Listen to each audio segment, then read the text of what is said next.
तीसरे मेले में आई हूँ और चौथे मेले में धान होता वाले फोन कर रहे हैं कि हमारे भी आप आए। और सौभाग्य की बात है कि आप लोगों के दर्शन हो जाते हैं इस बहाने।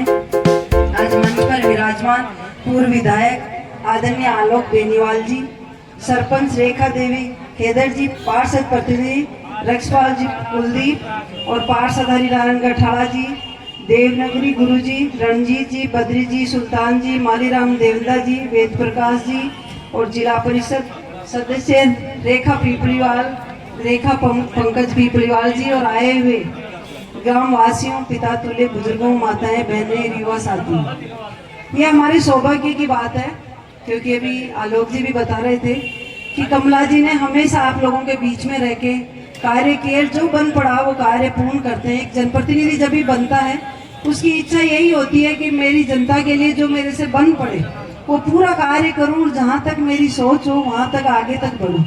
तो ऐसी सोच लेकर उन्होंने काम किया। आप साफरा की विधानसभा के लिए हमेशा तक पे रहे, उन्हीं के साथ आलोक जी तक पे रहे। तो ये तो प्रक्रिया चलती रहती है। जनप्रतिनिधि बनने के बाद कार्य ही उनका होता है क्योंकि पार्टी से बढ़कर कार्य करना पड़ता है। जनता उसके बाद, जनप्रतिनिधि बनने के बाद जनता उसी की हो जाती है। उसका कार्य भी यही होता है कि अपने क्षेत्र का विकास हो। हमें हर जगह विकास के कार्य पूर्ण होने चाहिए क्योंकि मेरी भी सोच ये है कि मेरे जयपुर जिले में जब से मैं बनी हूँ, हर पंचायतों में, हर गाँव में जाने का मौका मिल रहा है। किसी ना किसी बहाने, मेले का बहाना हो, या उद्घाटन बहाने हो या निजी प्रोग्राम हो, पर सौभाग्य की बात है कि आप लोगों से मिलना होता है और विकास कार्य जहाँ जरूरत होती है वहाँ विकास कार्य भी कराते हैं।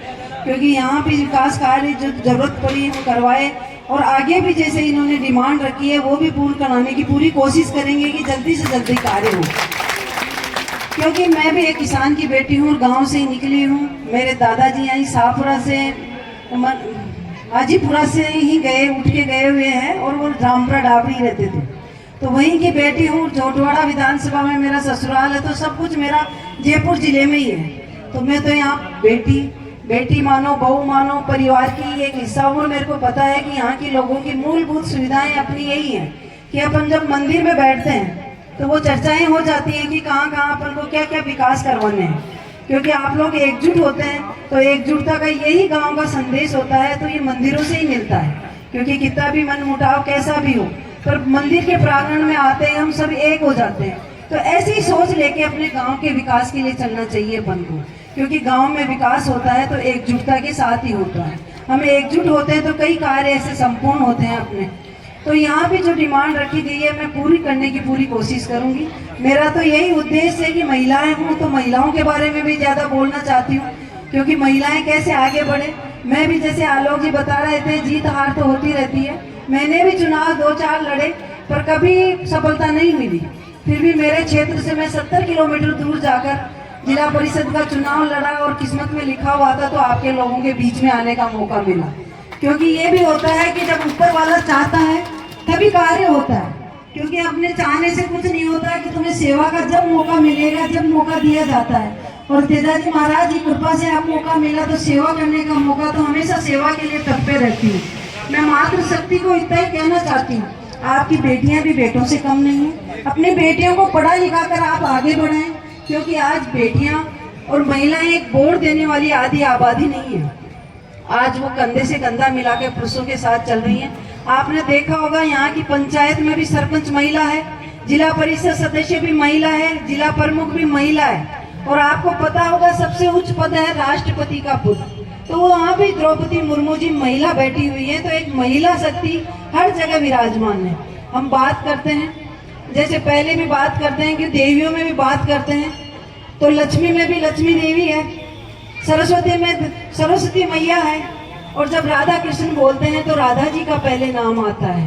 तो मातृ शक्ति तो सबसे पहले आगे है। और विकास कार्य में भी कभी आपको कमी का मौका नहीं देंगे।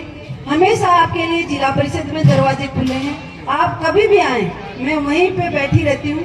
अगर मैं नहीं भी रहती हूँ, मेरे लायक जो भी कार्य होगा मेरा स्टाफ पूरा रहता है और आपके कार्य करने में तट पे रहता है। अगर जिला परिषद का कार्य हो तो वही पूर्ण होता है, जिला परिषद का नहीं हो तो भी आपका पूरा सहयोग करते हैं कि आपका किस माध्यम से कैसे काम होगा।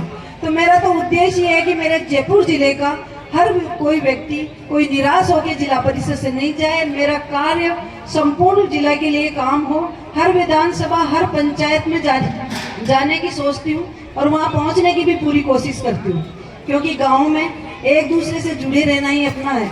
अपन चाहते हैं किसान वर्ग आता है, हम खेती करते हैं, क्योंकि खेती में ज़्यादा चाहिए, पानी चाहिए अपन को। तो इंद्र देवता जी इस बार अच्छे मेहरबान हुए हैं, क्योंकि अपने यहाँ पानी जो कमी थी वो पूर्ण होगी।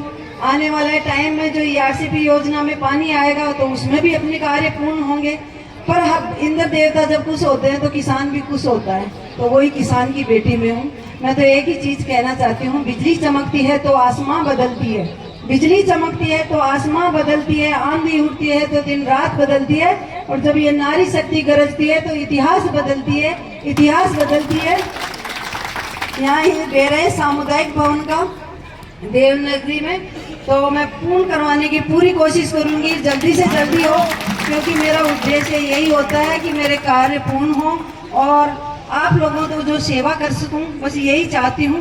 जय हिंद, जय भारत, राम राम। साहब आप लोगों ने बुलाया क्योंकि सरपंच साहब और पंकज जी कह रहे थे आपको आना ही है 5 बजे बाद, तो मैं 2-3 प्रोग्राम करते हुए आपके बीच में पहुंची। आप सबको तहे दिल से धन्यवाद, जो मेरे को इतनी जनता जनार्दन से मिलने का मौका मिला, आशीर्वाद मिला, उसके लिए आप सबको तहे दिल से धन्यवाद, आभार। जय हिंद, जय भारत, राम राम साहब।